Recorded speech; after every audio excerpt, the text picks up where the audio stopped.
Thank you so much for having us here today. It's an honor to be here. And of course, thank you, Brand Innovators, for putting another phenomenal event.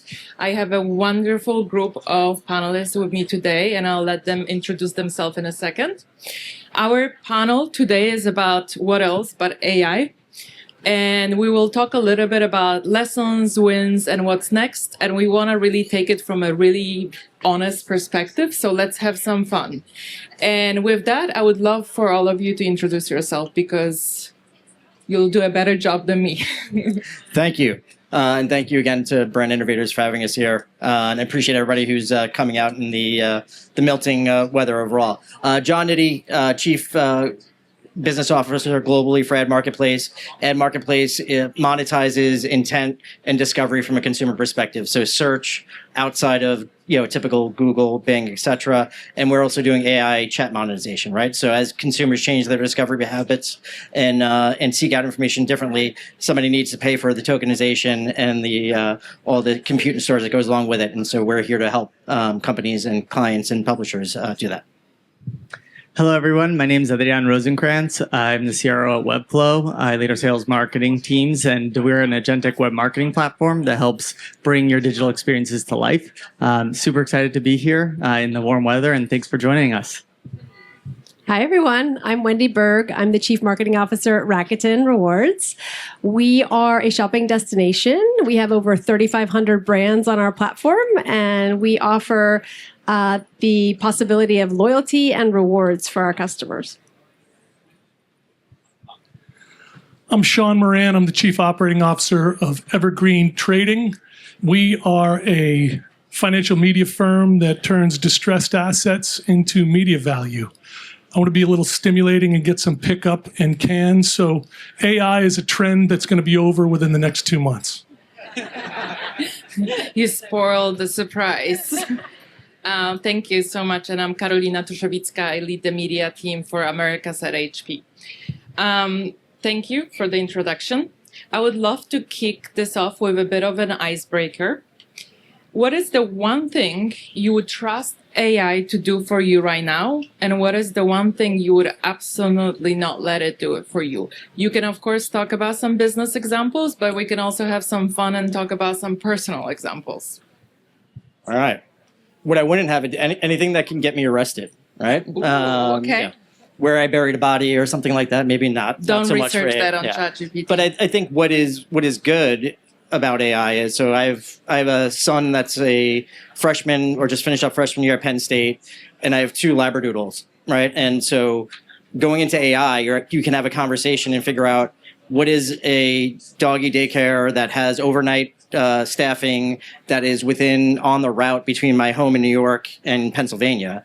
And that will give you and help you with your discovery versus me having to open 10 tabs and search, and open up 10 different web pages to call down to a recommendation, right? And so I think that's what you've seen from a consumer perspective, a whole different discovery and intent sort of manifestation that AI has helped drive along, but creates a whole then challenge for marketers to figure out how they insert themselves into that conversation. Interrupt into the conversation, absolutely. What about you, Wendy? Yeah. So what I would use AI for is I actually, have a tween and trying to get her to read more. So I have been thinking, and we've been working on building her a website out of AI where she can post all of her book reviews. And in exchange for that, I'll give her some rewards. Rakuten Rewards? Yeah, Rakuten Rewards. I'm very much into rewards. I mean, I am the CMO of Rakuten. And then what I wouldn't use it for is when I shop for apparel or things for myself, I really want to be part of that experience. Like maybe for my toilet paper, but not when I'm buying my dress I want to be there, or when I'm shopping with my kids. It's an experience. And so I'm on the fence on that one. It's a good one. Also, if your daughter ever wants to print out her reviews, HP makes really good printers. Okay, good to know. I have an HP printer. Amazing. Yeah. One thing I wouldn't trust it with is ordering my groceries for me. I learned this about a week ago. I write down all the stuff that I want. With my wife and I, we write it down like on a little whiteboard. So I took a picture of it and had it order it through automatically through Instacart. but it got the number of avocados wrong. So I ended up with like 30 avocados instead of 5. So the lesson there was basically it was really good at figuring out what to load into the cart, but actually I need to make sure and verify what I'm actually buying before I end up with 30 avocados. Good guacamole party. Yeah. It's pretty good for date night. So my wife and I have 4 boys. 3 of them are home right now. I finally understand why my parents were excited when summer was over. But when you put into it who she is, who I am, and play around with it within your local area, you could be surprised in a good way. In terms of what I wouldn't have it do, I haven't been able to come up with that yet. Mm-hmm. I feel like there's just so much more that you have to remind yourself on what it can do and where it's going. Amazing. I thought we were going to have some really strict human boundaries, but I think we're actually, pretty progressive. Pretty progressive on that. Okay, well, now to the business cases. Grounding a little bit in reality.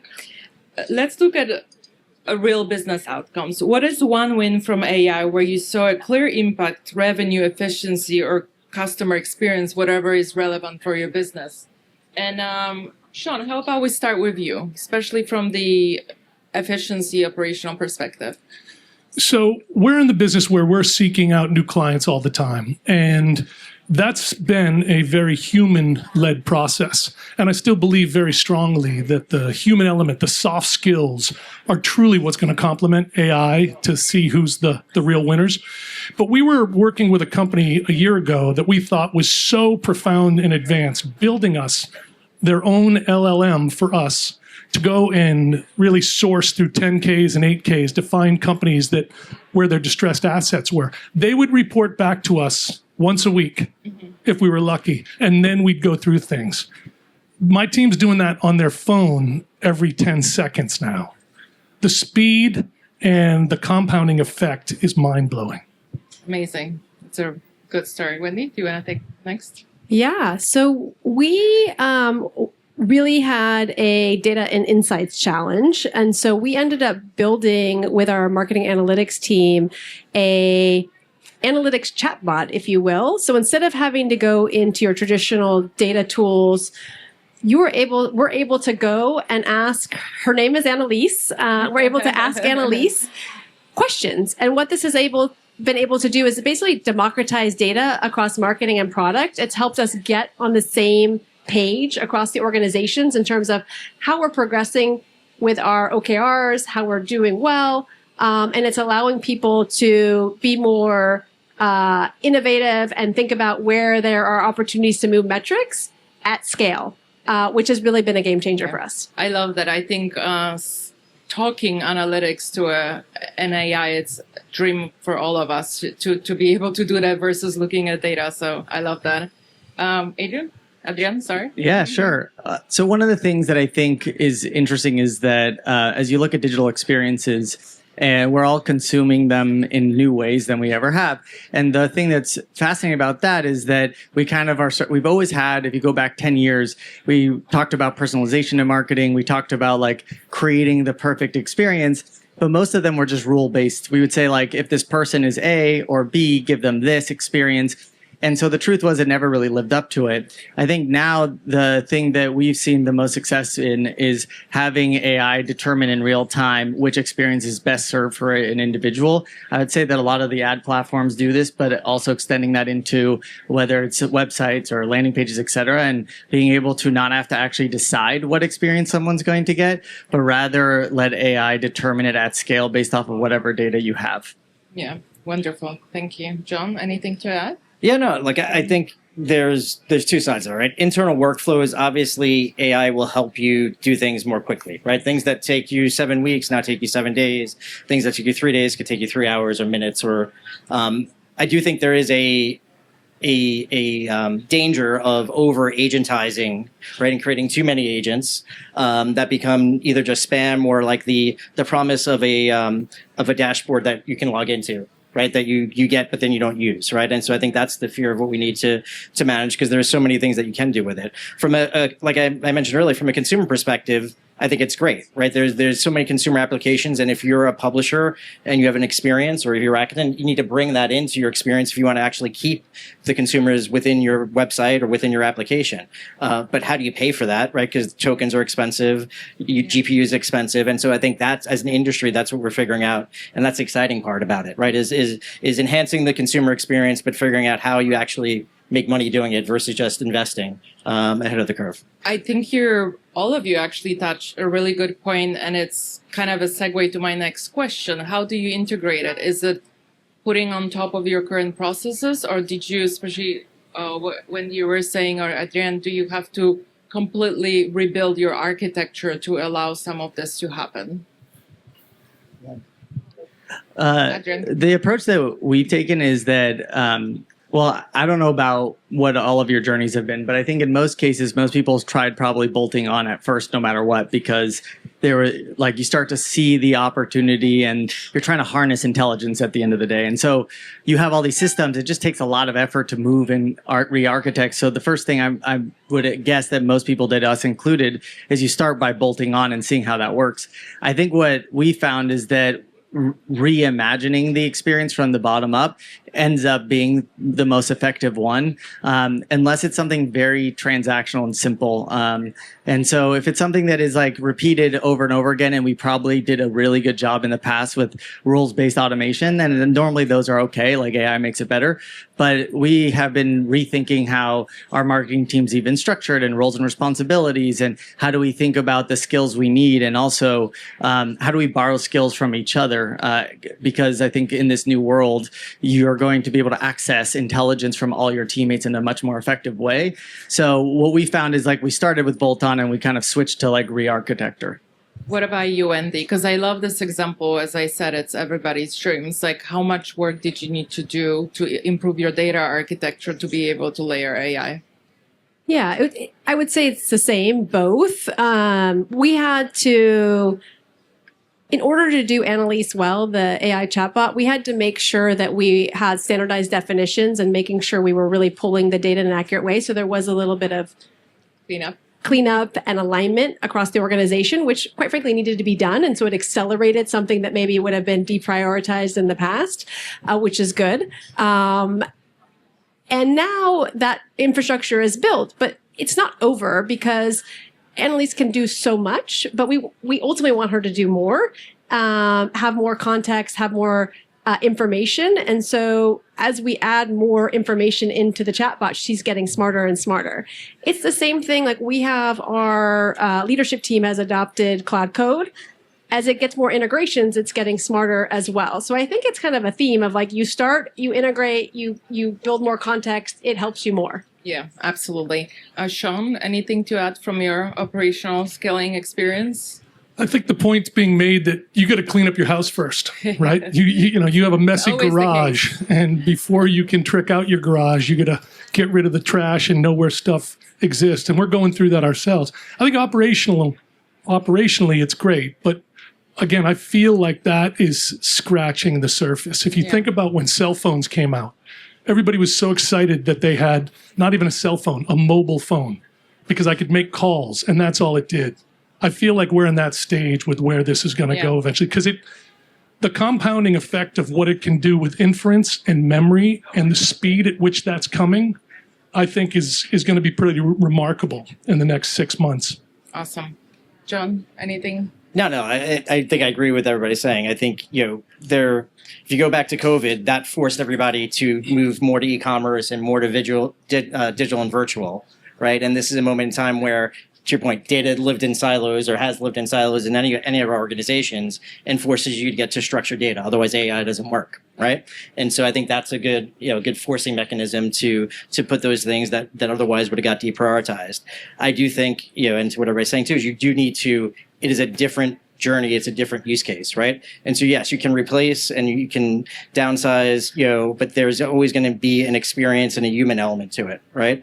Mm-hmm. We've seen, and I've been part of, watching Google and YouTube try to totally automate,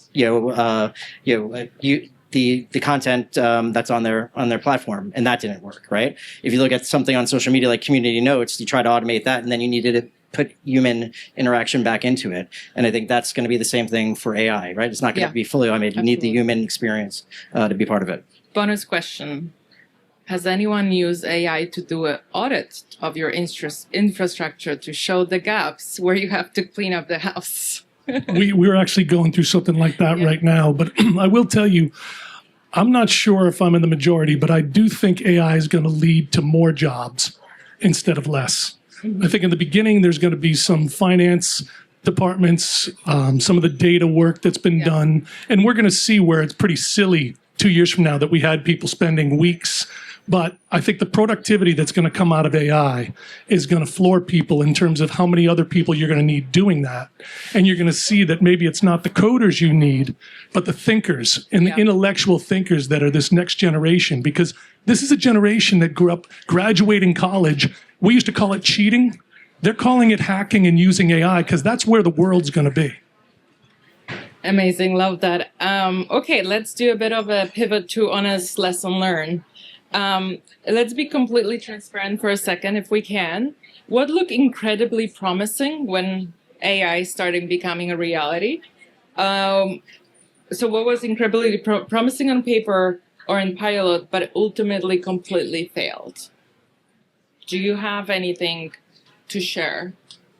I have John as my first person to ask. Sure. Give me the hard one. I think right out of the bat, right, whether you're talking about monetizing from a consumer perspective or even internal workflows, you think you're going to see immediate impact, right? And inherently applying the same rules base that you did to doing things one way of saying consumer search and thinking you can apply the exact same motion to, AI discovery, that doesn't always pan out, right? You see that people have inherent different behaviors, they're having full conversations. And so I think there were some assumptions that we're learning and will continue to learn on how consumers interact with AI and how you should, as a brand, insert yourself and understand that the reasoning model, the LLM, is now the editorial and the truth, right? And we shouldn't mess with that. I think social media has done a bad job of anyone knowing what is real or what's not real, right? And what you can trust and not trust. And I think that's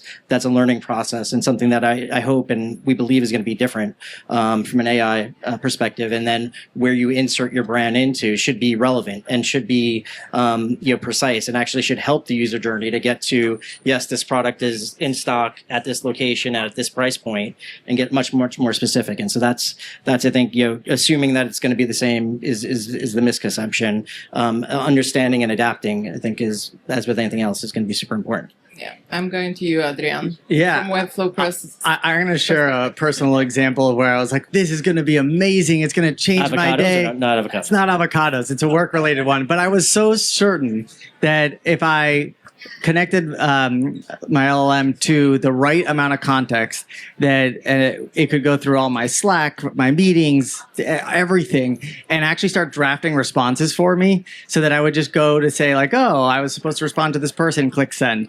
What I realized was it really had a hard time. And the reason it had such a hard time for internal is because there's so much context that happens that doesn't live in a system yet. I thought I was capturing most of it, but I realized even there's in-person conversations, not every call is recorded, and it was just getting it wrong.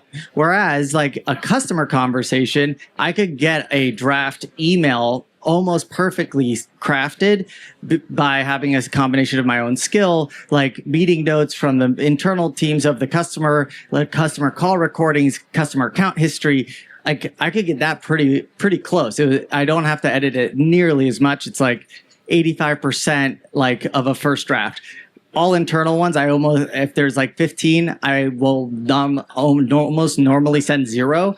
It does a good job of figuring out where I should respond, but it just completely gets it wrong. And so I think it'll get better with time, but I think the biggest lesson I learned through that experience is really understanding what context you're giving it. When something like that, like you just intuitively know when you read it, I was like, I would never say that to that person. And I think that was the lesson I learned. And what do you do about it now when you're trying to scale? Do you turn on transcriptions every meeting? Obviously, you can't do it in person, but maybe carrying a little like influencer device with you. Well, first of all, I always ask if people want to be recorded, we try to record where we can when people are okay with it. I think the other part is that it just actually informs how we think about our systems. I realize like all our customer systems are much. I never really thought about the internal systems having to create a documentation like this. But with customer systems, we kind of have for longer. And so it is making me think a little bit differently about how we approach internal, because what I want to do is shift the execution of things to AI, whereas like the creativity, the passion, the problem solving, I want to even an orchestration should sit with a human. So that's kind of like was my experience with it. Got it. Perfect. I'm going to switch a little bit. I don't think we have enough time to go through everyone and all the amazing responses. So doing a bit of a deep dive. And that is a question to Sean, as you started talking about talent and generations and learning and new jobs, and Sean is hiring everyone. If AI takes on 50% of or more of the everyday execution, right? What becomes the single most valuable human skill for the next generation of leaders? To your point, like there might be more jobs created. Yeah. Like what do we need to make sure? I think if you're an intellectual athlete, if you're intellectually curious, you got a great future. And if right now, if you are someone who is proficient at Claude and you're in your early 20s, you are being sought after. I just spoke with a gentleman that worked at a pretty major firm, one of our clients. He was just moved from a head of marketing to AI enterprise. And I could tell he was nervous. And this guy's in his 50s. And I told him, I said, Brett, you do this well in the next 12 months, brother, you've written your ticket, because there's nobody that he's reporting to who knows more than he does. And what he needs to do is get a mentor who's about 22 years old, 23 years old, just cheated their way through Harvard using Claude. And that can help transform his company. So the young folks have to be embraced in a way that lets them have fun with the playground. Because why wouldn't you look at your own company and use Claude to say, 5 years from now, what do I wish I was? Yeah. Wendy, would love to hear from you. Yeah, I'll add on to that or build on it. I agree. And I also think, in addition to curiosity, people are going to need really good social skills, because at the end of the day, the intelligence is going to be, the bar is raised. Everyone's going to have similar intelligence. It's going to be about context and your social connections and how you're ultimately showing up. Because that's what makes us ultimately human, is our friends, our family, our coworkers, the relationships we have, what we're all building here at this event. That's special, and AI will never be able to take that away from us. I love it. Curiosity and social skills, definitely. Amazing. A bit of shifting towards closing and bold bets. And I think this is where we can have a little bit of fun as well. To wrap this up, give me one of your bold bets or prediction for AI impact in your space. And we talked about this in our prep call. Do you have any book to recommend, or podcasts, or anything where you can, help with your curiosity and grow that AI skill?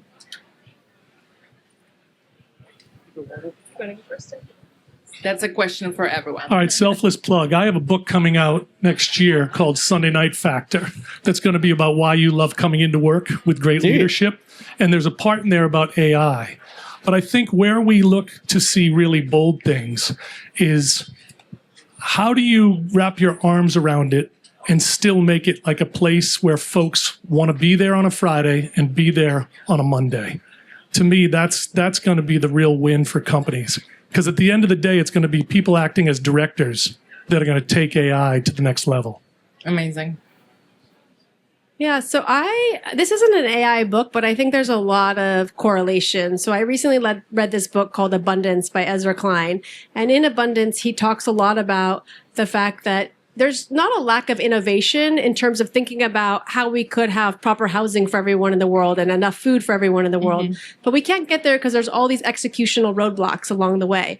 And I think AI has a lot of parallels in the sense that like we all can see the vision of what it could do, but getting there, especially if you're an established company, not building from scratch, there's a lot of execution, red tape, things that have to change.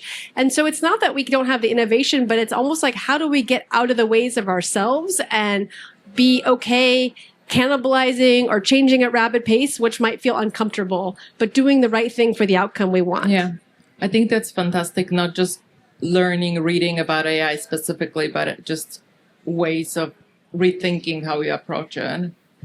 Okay, I'll take the bold bet, or maybe how I think things are going to change.